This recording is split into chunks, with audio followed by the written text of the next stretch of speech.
Welcome back to a live edition of the Cross-Border Interviews with Christopher Brown. I'm your host, as always, Christopher Brown, and I'm pleased and honored to have our guest into the show today. He is currently running to be the next leader of the United Conservative Party here in the province of Alberta, and ultimately the next premier of this province as well.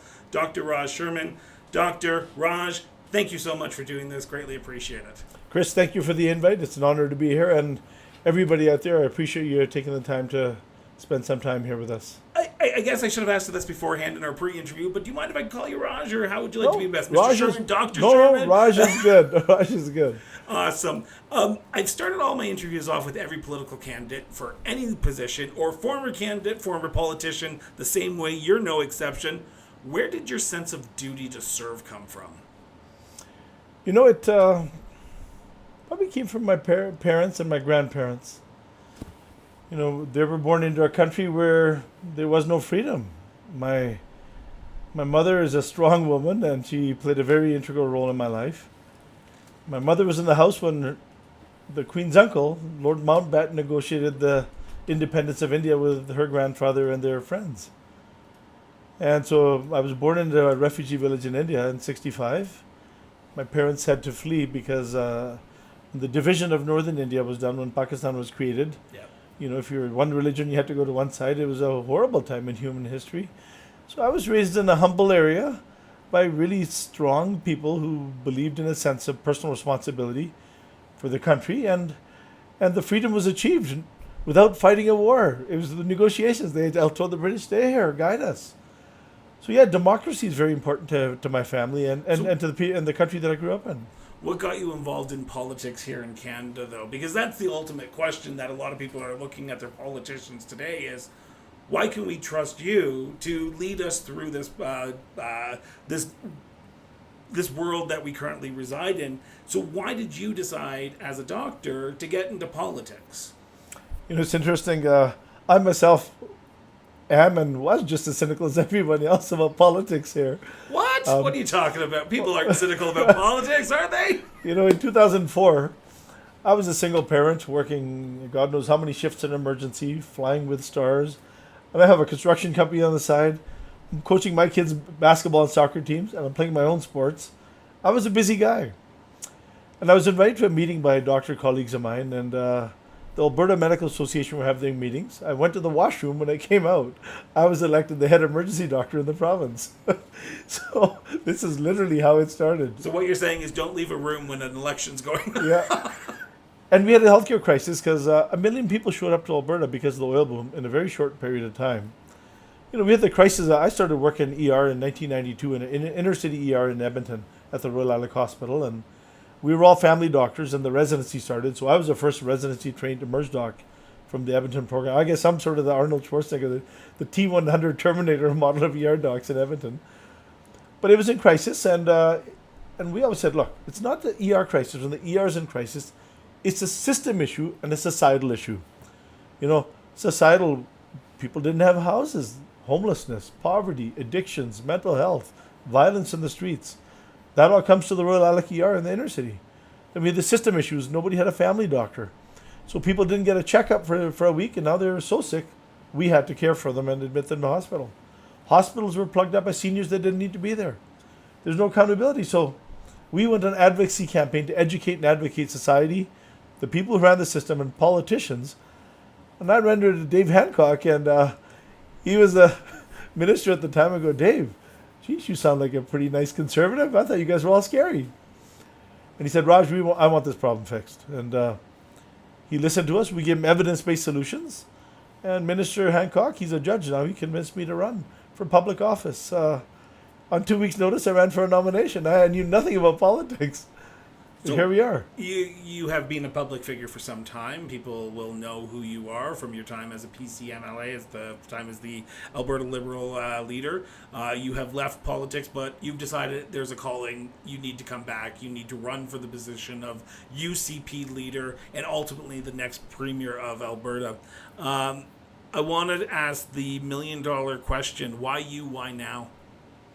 Well, one, healthcare is in crisis. There are many other systems. COVID-19 has been a game changer. Our economy was in the boots, and after COVID hit, healthcare is worse than it ever was when I first ran in 2006. First time around, I was the parliamentary assistant to 2 health ministers, 3 CEOs, and or 3 deputy ministers and 5 CEOs in healthcare. And our government made certain decisions that weren't good. And the creation of HS, I didn't support how it was created and the implementation of it. It led to a bigger crisis than when I first ran. And back then, I blew the whistle on my government. I said, look, people are dying in the waiting rooms. My dad was one of them who almost died a number of times. God bless his soul. He did die eventually. And I said, government was a threat to public safety. So I became an independent member for a year. And that was the best year because I got to work with every political party.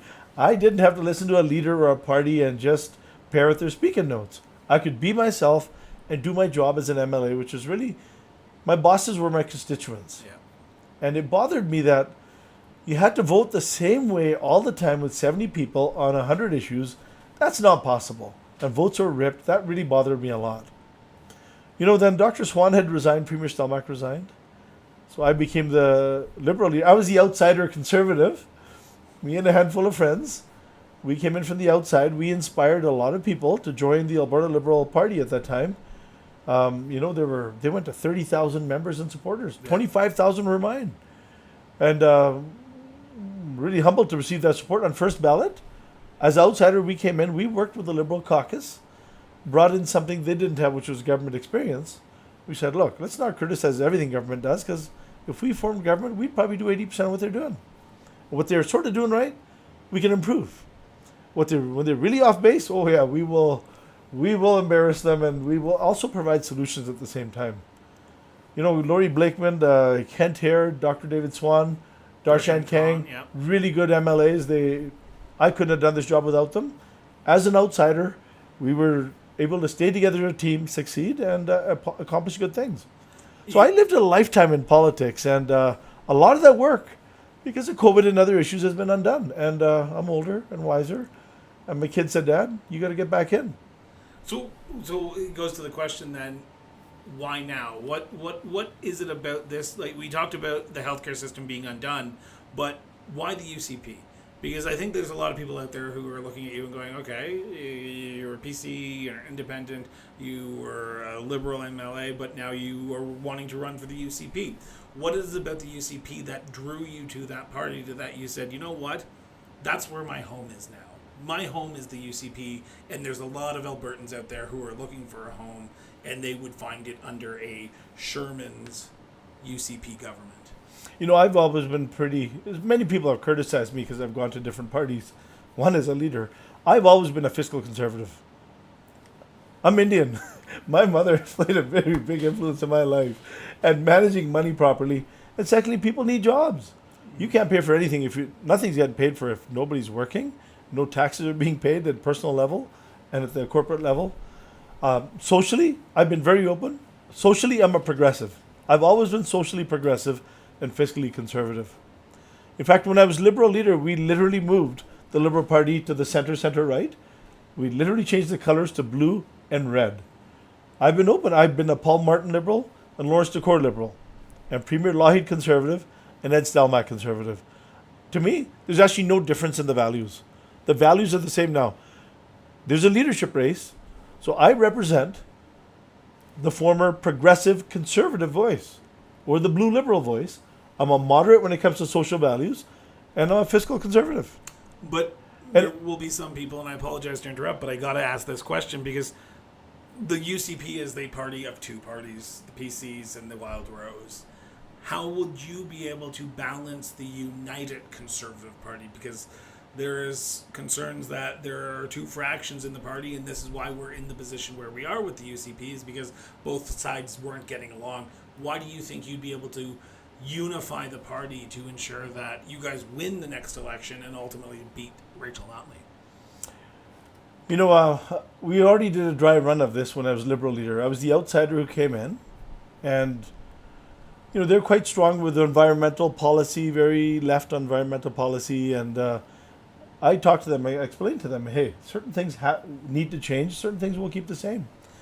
Now, as an independent, I worked with Danielle Smith on issues of fiscal accountability and economy, and she was a Wild Rose leader. Even as Liberal leader, I had no trouble working with Danielle Smith and my Wildrose brothers and sisters in the legislature on those issues. And I had no difficulty working even with my New Democrat friends on social issues that made sense. So, when you're in that soft center, you can, it's sort of like being a little bit country and a little bit rock and roll and still maintaining your values. Hey, Danielle and I'll get along here, and Rachel Notley and I will get along on some sort of social issues. I'm not really far left on social issues. I'm not there, and I'm not really far right on economic issues. I met a number of... Do you think Albertans are looking for that? Do you think I don't think Albertans so. are looking for a centered option? Absolutely. Really? I think most Albertans politically are sitting where I'm sitting. Most people are, and I think most people aren't voting right now because they're frustrated of far left and far right politics. And in fact, I met with a bunch of rural MLAs way before I decided to run. And they said, how would you deal with these issues? I said, real simple. The same way I dealt with it when I was in the Liberal Party. Kent Hare and Laurie Blakeman was quite far left. I said, guys, you get a free vote on the floor of the House. Vote for your constituents. Your job is to vote for your constituents. They're your bosses, not me. The leader is a servant. I said, the difference between your vote and my vote, when you're the leader, as Liberal leader, I'm concerned about what's going on with people in Two Hills, or Cardston, or Raymond, or Peace River. Yes, Edmonton and Calgary. As a leader, you're responsible for 4.3 million people, whether they voted for you or not. When I was a junior minister, I considered the health of every Albertan my personal responsibility. This is why I spoke out against my government. Said, hey, I know firsthand people are dying and suffering. They don't need to. And our government's lying to you. So, being an independent, I would ask my MLAs to be more independent of the leader in the party. And in fact, I told them I would expect that you would have a voting record. Vote for your constituents. You'll have a voting record. Because really, you're leader of nothing if you don't have 45 people elected on your team. And so the rural MLAs were sort of shocked. I go, you guys don't have a chance to vote your conscience and vote for your constituents? They go, no. We have to vote the same way. And, well, I think it's pretty clear what happened recently. The Premier was pushed out by his own political party. You mentioned something that I want to go back to, if you don't mind, here for a few minutes, and that is the urban-rural divide that this province has seen. I worked in northern rural Alberta, and I can tell you that the people in rural communities believe that they're getting shortchanged. And I mean that with all respect, because we do have an active listenership up in Lesser Slave Lake area, Peace River area, high level area. And what I hear over and over again from former friends from up there, not former friends, but friends from up there, is Edmonton and Calgary always get looked after, and the rural communities always get the chump change, the stuff left over and no one really wants. How do you change that? Because you talked about having 47 or 67 independent voices in a caucus, but would nothing get done in that situation? Because you would need to unify a party and actually kind of say, okay, guys, we need to vote for healthcare in this area because it's important. But if the person down in Medicine Hat's constituent says, well, they're not getting healthcare in my community, so I don't want you to vote for that. How do you bring together rural and urban divide with independent voices and independent votes every single time? My people think I run to fix healthcare. Yeah. My number one issue actually is to uniting people. Yeah. COVID has really divided us. Family members have fired family members. Best friends have fired best friends. And I'm sort of in the middle of this discussion here. There have been lots of harm from lockdowns. 2 years of delayed care. The mental health issues. Economic issues, absolutely. Then there are the harms of COVID getting out of control. And plugging up the acute care system. We had way too many people die. Way too many people suffer. When we had 11 to 1,600 admissions in hospital from COVID, not only was that direct suffering, but then there was all those people who didn't get the care that they needed, because we were already running a system at 98% capacity. So I'm asking everyone, please, put down your shields and your spears and your swords. We're in this together. Urban, rural, we're in this together. And I've heard that urban folks say the same thing about rural folks. They got everything the way they got it, great roads and all the industrial tax base. I said, I'm hearing the same thing from all of you. We need to communicate with one another and get to know one another. How do you do that, though? Because as a politician, there is a apprehensive to trust politicians, to even open up to politicians. And on this show, we try to break down that barrier and just say, hey, this person puts on his pants the same way that I do, and he's just a person, and he's a human being. He's infallible, or she's infallible. How do you break down that communication and start having that conversation? Because we are in a more politically divided world than we have ever been. And why do you talk about your time as the Liberal leader, but during your time as a Liberal leader, we are more divided than we are then. So why do you think right now, right here, 2022, Raj Sherman is the best candidate to unify all Albertans, to start having that conversation and say, we have more that unites us than divides us? I don't know if I'm the best candidate. There's a lot of good candidates running. But you put your name forward, so you believe you're the best candidate. But my whole life has been overcoming indifference and intolerance. I was a colored man in 1970s in Squamish, a redneck logging town, and I wasn't made to feel welcome. I overcame that and overcame our differences, and we came to realize we were the same. I spent my summers in 1985 in Camp Caroline at a Baptist camp. Mr. Keekstra and Zundel were teaching certain stuff down the street, and KKK were having rallies down the streets of Calgary in the early 1980s. I spent my whole life dealing with conflict and bringing peace and being a mediator. I think what we need to do is we need to listen to one another. We need to be empathetic towards one another's cause. And if we can put on the other person's shoes and just change spots, and you realize we're actually all saying the same thing. As a doctor, I can say this because I have looked after 100,000 patients and then some from all over the province, whether you're urban or rural. So when COVID hit, I told my urban brothers and sisters, I said, look guys, they don't have any family doctors in rural Alberta because of a lot of misinformation. Many people in rural Alberta were afraid to get vaccinated.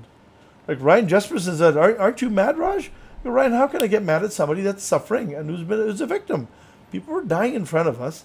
Then suddenly they wanted the vaccine before we put the tube in. If we put the tube in on the ventilator, 50% chance you're going to die. And if you live, you're going to be on that tube for a long time. How can you get mad at a human being that's suffering in front of you? And secondly, they were victims of misinformation. I was upset at the doctors who were spreading in misinformation.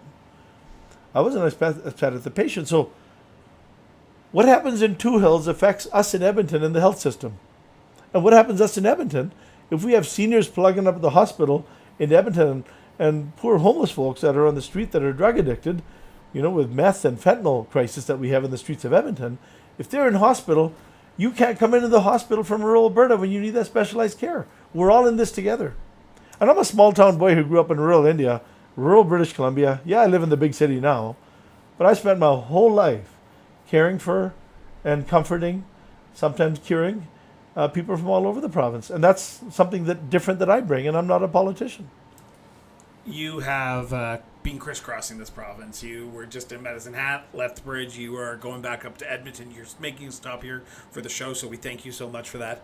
But I want to ask the question that is on everyone's minds, that's particularly on my mind right now, is what are you hearing? Because we see candidates in this race who are talking about autonomy, separation, sovereignty, but what are you hearing from Albertans? What are you hearing from the membership of the UCP? Because that will inform my next line of questioning. So what are you hearing from Albertans? Well, you hear, once you're in politics, you hear all sorts of issues. And I was in Ponoka, town hall in Ponoka. I sat at the back of the room in Danielle Smith's town hall in Raymond yesterday. We're hearing everything. Number one, people don't trust politicians and government. The COVID thing has been a big divider. People are cynical. Economy's been an issue. This boom and bust cycle has been very difficult for people. Access to healthcare. The ambulance doesn't show up for an hour. And if you go to emergency, you're waiting 6 or 8 hours when you're suffering. People can't get a family doctor. In rural Alberta, people are concerned that AHS is not working for them. Education's an issue, You talk to families with children. Some families are worried about not enough choice in the public system, especially when you're conservative. They want more choice in the education system. In urban Alberta, you're hearing about the cutbacks to post-secondary, 15% to the universities. Tuition's going up. Our seniors aren't getting the supports that they need to live their lives with dignity and respect. And the cost of inflation. Look at the high cost of food, the cost of putting food on the table. And have you checked your electricity bill lately? The fees? Your furnace is off, but your fees are through the roof. Your lights are off, but the fees are through the roof. And the cost of gas. It costs $180 it cost me $170-$80 to fill up my pickup truck. Wow. So I can afford it, but I know many regular Albertans are really struggling, and my brothers aren't. One's an electrician, one's a stay-at-home dad. I know my brothers are struggling, as are their neighbors. I want to play in some of these sandboxes if you want to play in them with me. And I want to start with the one that has been the pinnacle point of your campaign, healthcare. How do we fix a crumbling system that is so overloaded right now? We see nurses being put on mental leave because they've been struggling. We are seeing doctors who are leaving Alberta because they just feel tired and they're going to somewhere else to get more money, better wages, or more better service, or better atmosphere for doctors. How do we fix this system? And I know that's a big question in a very short time that I'm going to give you, but I want to know, what's the first step? What is the first step that we can fix our healthcare system so we aren't so overwhelmed in the future, but also right now? Chris, a rabbi once told me, don't use the word fix because no one's going to believe you. Right now, Love it. Okay. Right now, the system is damaged. I even asked myself, one person can't do it. It's going to require the collective effort of everybody. What leadership needs to do is stop lying to the people. Throw all those communications notes in the damn garbage. Admit that we got a crisis on our hands. Let's stop blaming anyone for the crisis. COVID has been a game changer. This is a national and international problem. We have 2 years of delayed care. No one got a checkup. I didn't get a checkup, and I'm a doctor. I couldn't see my own doctor for 2 years. And I barely got to see mine, and I had cancer during the 2 years. I'm so sorry to hear that. Yeah, and that's a story that you hear too commonly. Staff are burnt out. Many are leaving the province, or many my age are retiring early. My daughter's a young family doctor. With the recent government thing about forcing them to go to small towns, they're leaving the province. They're not planning to make Alberta their own home. They're going to the U.S. So staff are leaving practice at a time when the need is great. First thing we need to do, admit we have a crisis and a problem. That's number one. Number two, we must immediately sign all the contracts with everybody. The Alberta Medical Association, their contract are ripped up. Don't give them everything they're asking. They want respect. That's what the doctors want. They want respect. They want to be treated as equal partners in a system that they're going to work in versus some politician running it. AUPE doesn't have a contract. HSAA doesn't have a contract.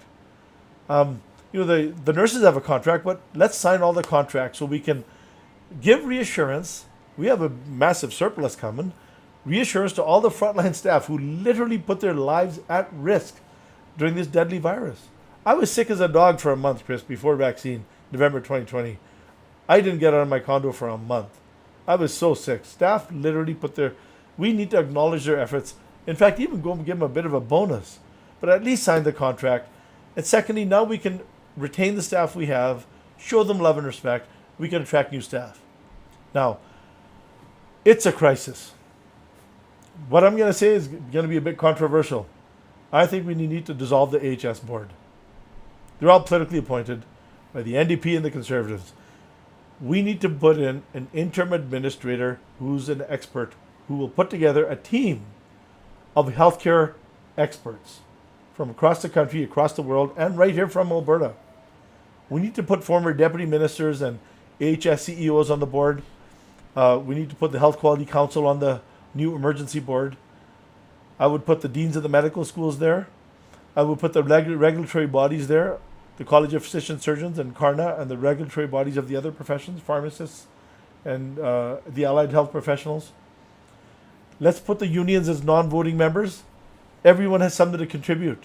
And let's put the municipal leaders from AUMA. If I was the premier, that would be my health board, not somebody who's my buddy, who's appointed because they donated to my campaign and they were nice to me.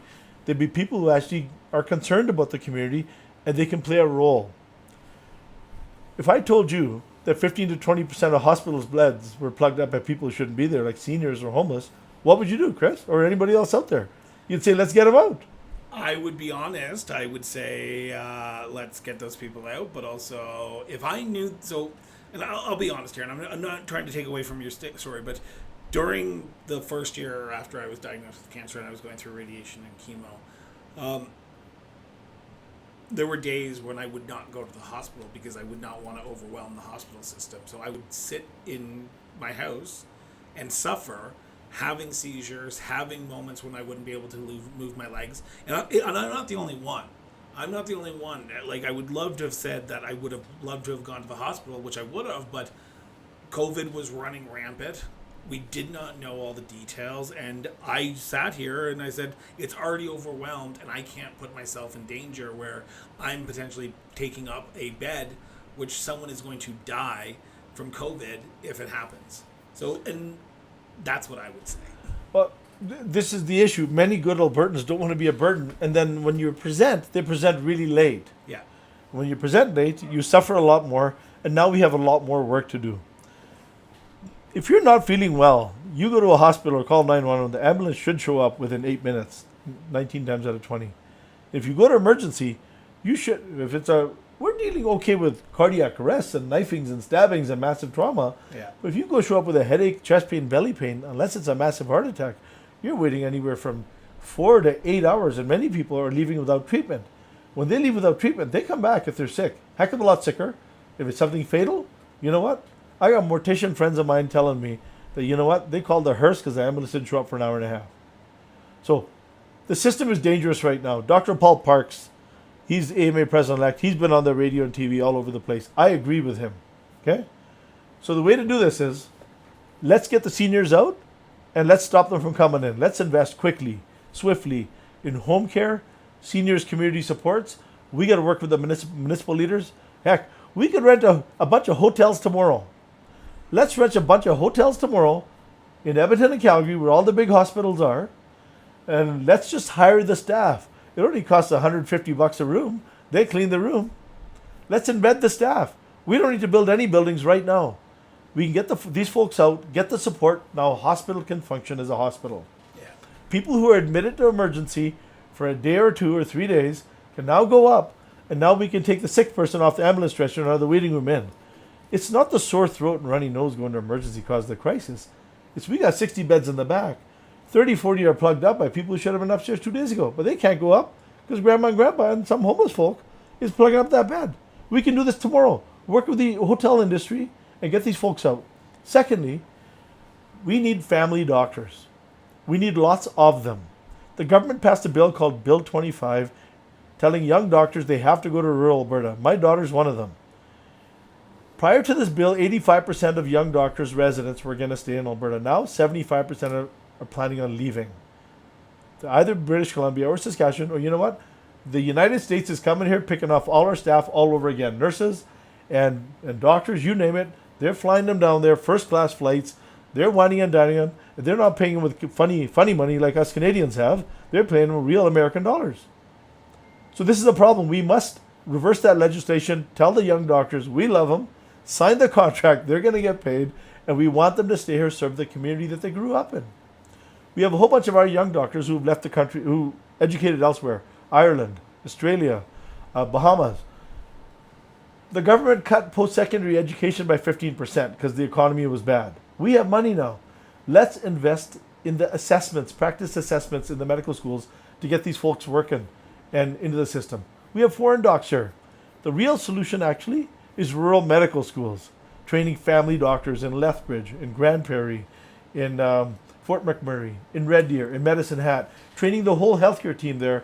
When young people train together together when they're really young, they hook up. They find somebody and they hook up, and they're going to make that place their home. 70% of the time, they're going to live and work within 70 miles of where they live. This is how you fix healthcare. And lastly, accountability. There needs to be some accountability. You need somebody who understands healthcare. I said, if you can't fix healthcare, you can't govern this province. It's 50% of human spend, 45 to 50% of all spending in every government. If you can't run healthcare, you can't govern and be the premier of this province. I can put together a team that can fix or drastically improve healthcare really quickly. I want to talk about rural doctors here for like 2 seconds, and then we're going to move on to our second last topic before we wrap up here, and that is rural doctors. Municipalities are taking upon themselves to attract rural doctors to their areas. I worked for a municipality that had a doctor recruitment program that they would fly doctors into their community, show them around. Hey, look what we have. We have a mall. We have this, that, and the other. We have one Tim Hortons, because that's what they needed to do to shore up, because they felt like the provinces weren't doing enough. How would you work with municipalities to attract rural doctors? Because we want to make sure that they go there. We want to make sure we have that rural physician in those communities, but they go in, they stay there for 5 years, and then they leave because, well, I can go make more money down in Edmonton or Calgary or in a larger city than Hannah or Raymond. How do we do that? How do we work with our municipalities to attract those doctors? Or would you say the province needs to take that responsibility on for itself?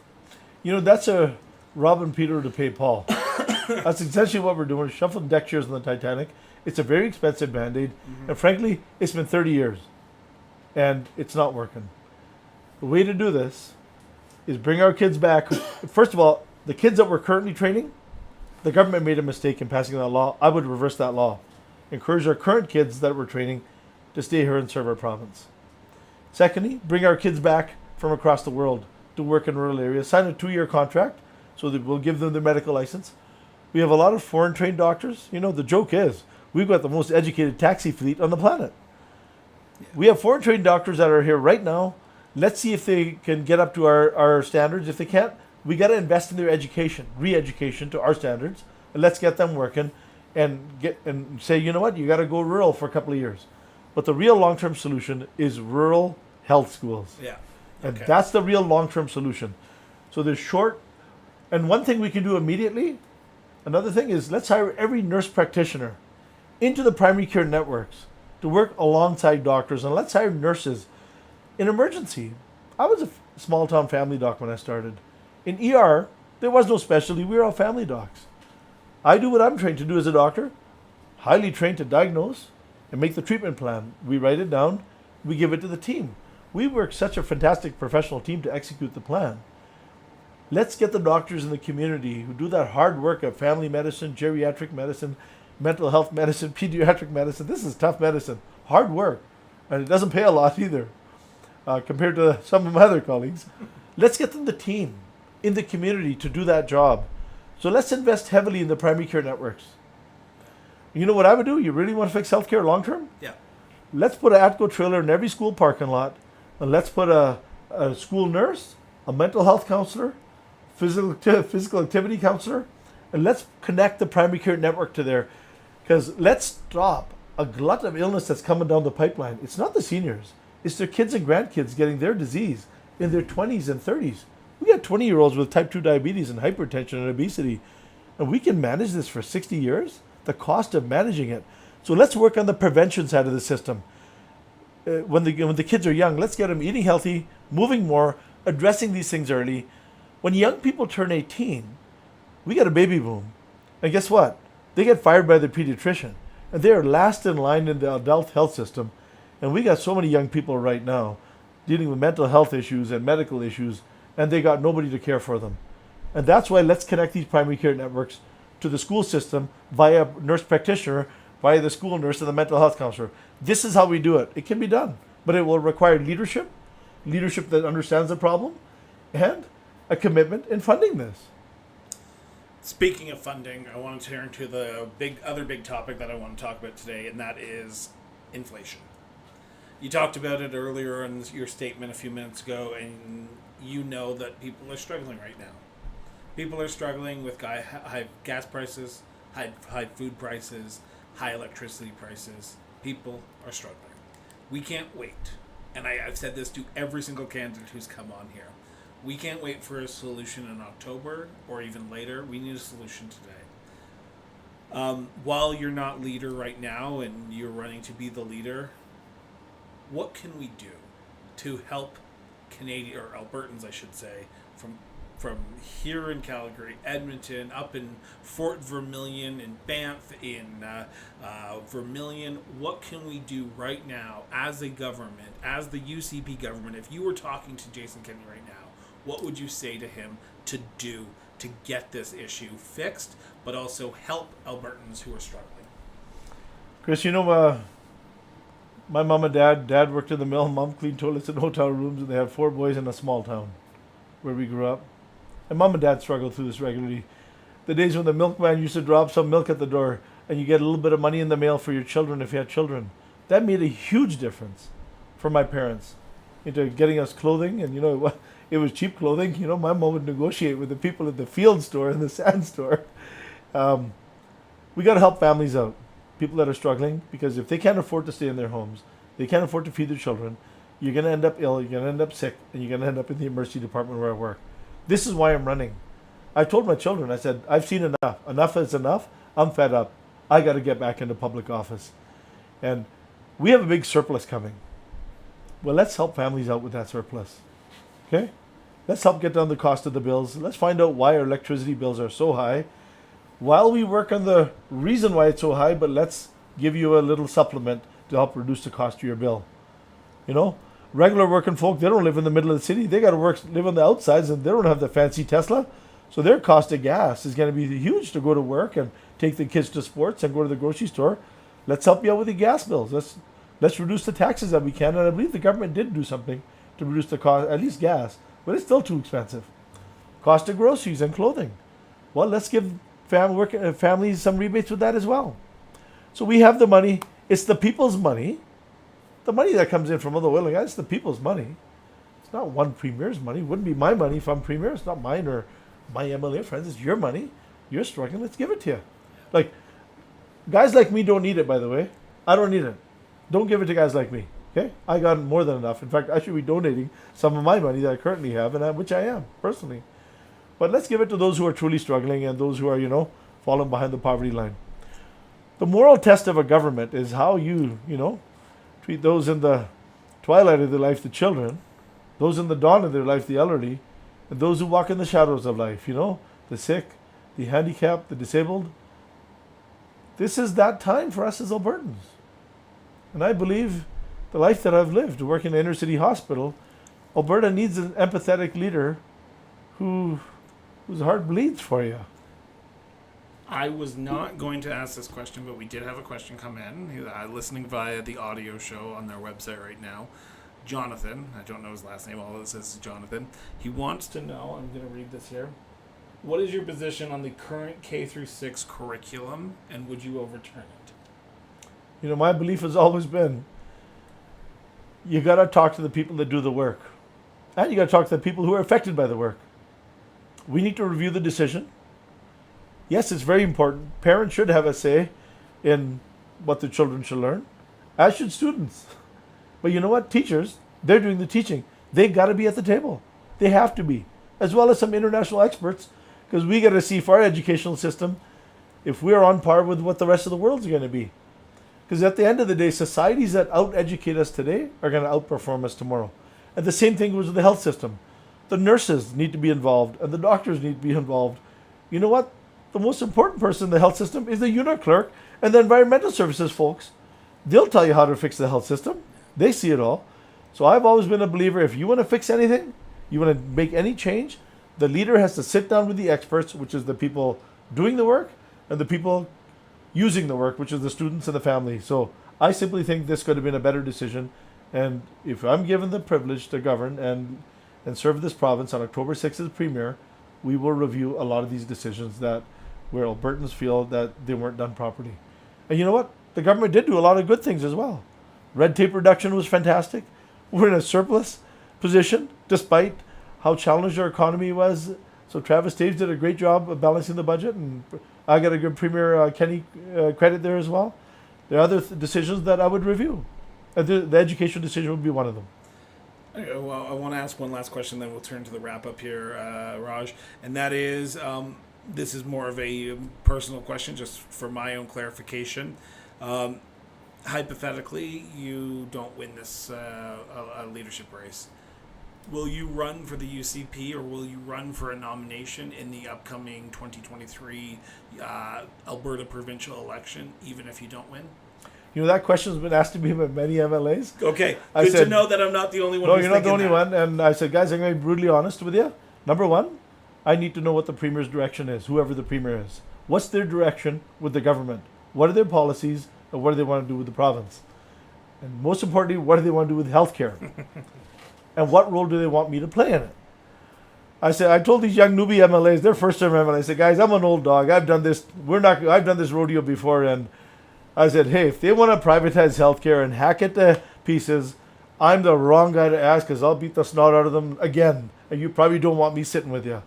Because if I run, I'm going to work my buns off and I'm going to win. I won as a Liberal and as a Conservative in Meadowlark, which is now Henday West. I would run there. Yeah. So if I wasn't successful, it all depends who the Premier is. I'd have to sit down with them, ask them what their priorities are, and ask them what they want of me. But if they're going to lie, and they're going to cheat, and they're going to change their mind after the election, they're going to know absolutely well I will beat the snot out of them, politically speaking. And hey, I've earned my credentials, and they probably don't want me sitting with them if they're going to lie to you and do something different the day after the election. So I want to turn to the very last question because we are coming up to the hour mark and I want to make sure I get this in. You are running for the leadership of the UCP. You need signatures. You need donations. You need people to get involved in your campaign because campaigns only work with volunteers. So my first question is, A, how can people reach out to you to learn more about you? Because we've talked a lot in the last 45 minutes, but I guarantee you there's one question that someone's listening to this later on or who's listening to this right now saying, why didn't you ask this question? And I want people to make sure that they are able to reach out to you. So how can they reach out to you? But two, how can people sign your nomination form? How can people donate to your campaign? Because $175,000 is needed to get into the race. You need 1,000 signatures. So how can people do that? So I would ask everyone, please go to electraj.ca, electraj.ca, and click the red button, sign the nomination form. If you're a UCP member, that's enough. But if you don't have a political membership in the UCP, please click the blue button where you can buy a $10 UCP membership, or go to unitedconservative.ca and buy a $10 UCP membership. You can Google my name, and there's a lot of articles about me, what I've done in the past. Politically. I don't have a ton of stuff on the website right now other than a nice letter. We're going to post something on healthcare, very comprehensive. I think it's 23 point plan. It's a living document that is not yet finished. I just put a whole bunch of stuff. I tweeted it out on Twitter at Raj Sherman on Twitter. You can follow me on Twitter and see what I put out on healthcare. Give us a couple of bucks. I don't want to go to rich guys to ask them to cut me a $4,000 check, and I don't want to be beholden to rich people. Then they come asking for a favor afterwards. I'd rather have regular work donate me 25 or 50 bucks. If you donate $100, I think you get a $75 tax credit. So go to electraj.ca, sign the nomination form, and buy a $10 membership, and give us a couple of bucks if you have it to spare. If you don't, that's okay. I'll maybe hit up some of my doctor buddies to invest in democracy.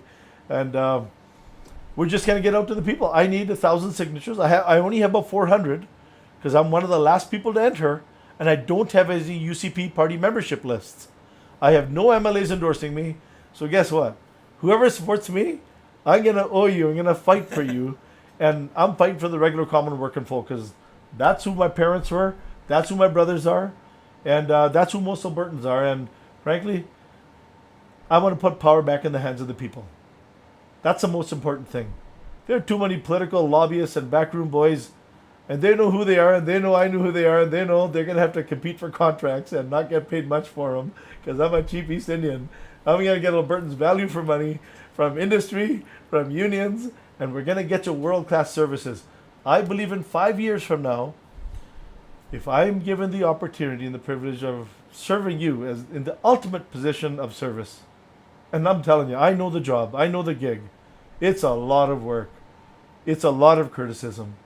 And it's a lot of travel and a lot of sleep deprivation. 30 years of trauma medicine has prepared me for this. And I've sort of done phase one of this rodeo before when I was in government and an opposition leader. I'm prepared, I'm ready, I'm healthy, and I have the full support of my family and friends. Please sign up at electrage.ca.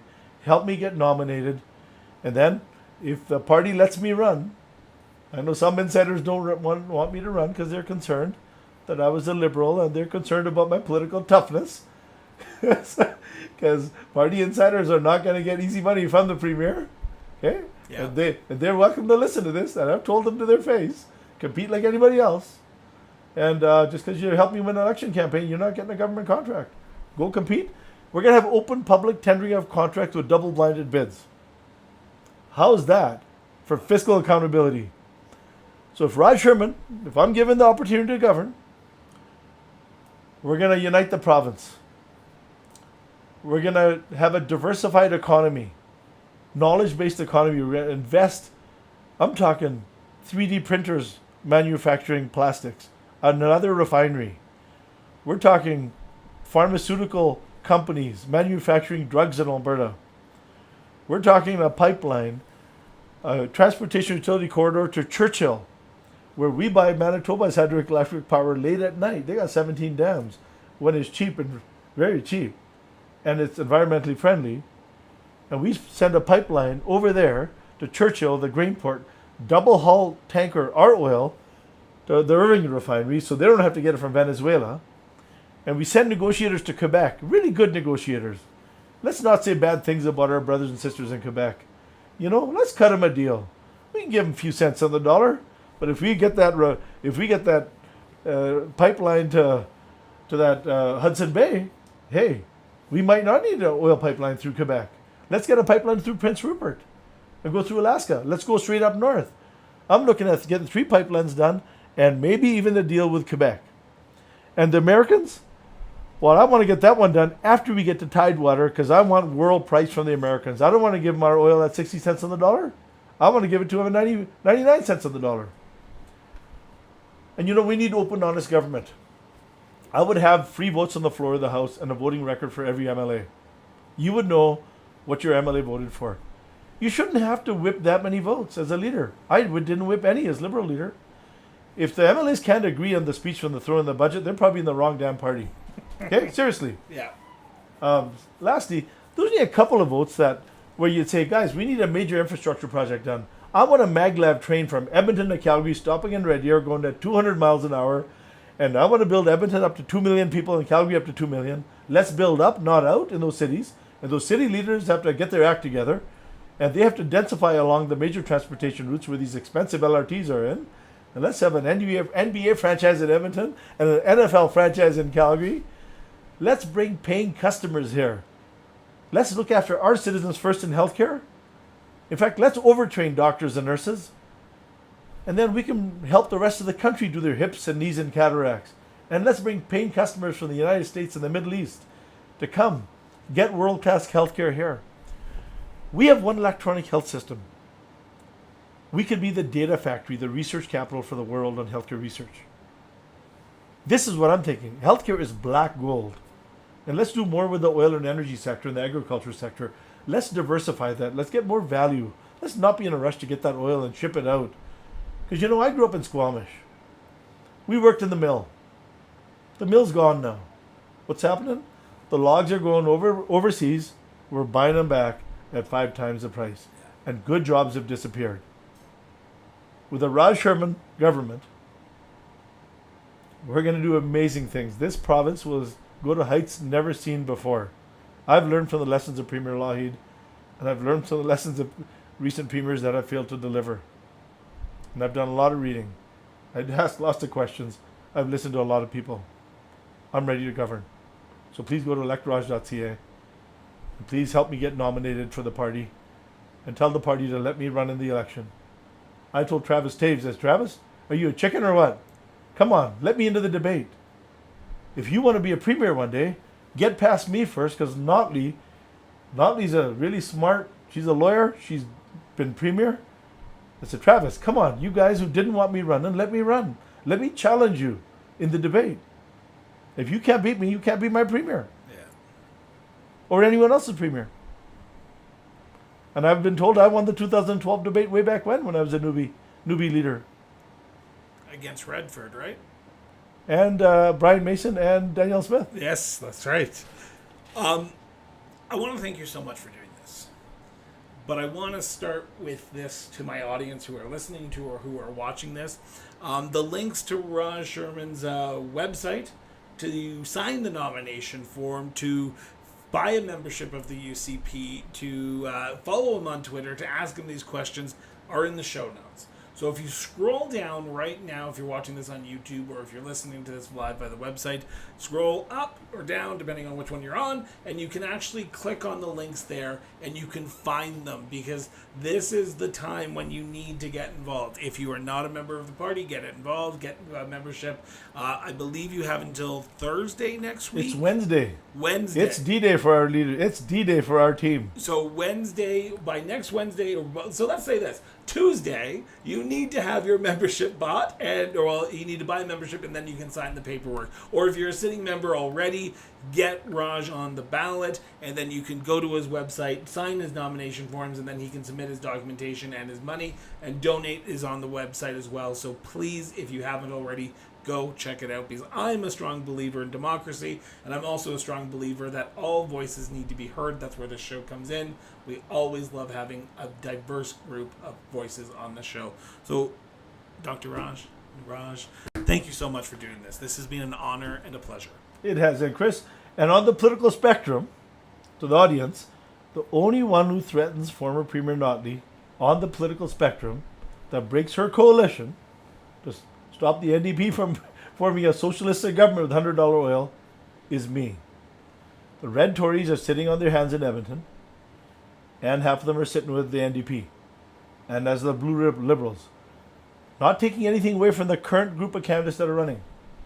I've got the experience from government and opposition, but on the political spectrum, to prevent an NDP majority government, I'm the only one who sits in that political soft center, little left of center socially and right of center fiscally, to get the UCP a majority government with the representation from Edmonton and Calgary.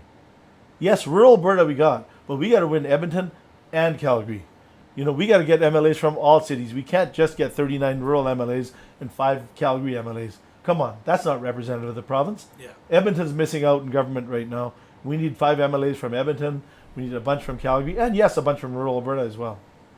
So thank you. No, and I thank you so much. So with that, I want to thank everyone for tuning in to another great live edition of the show.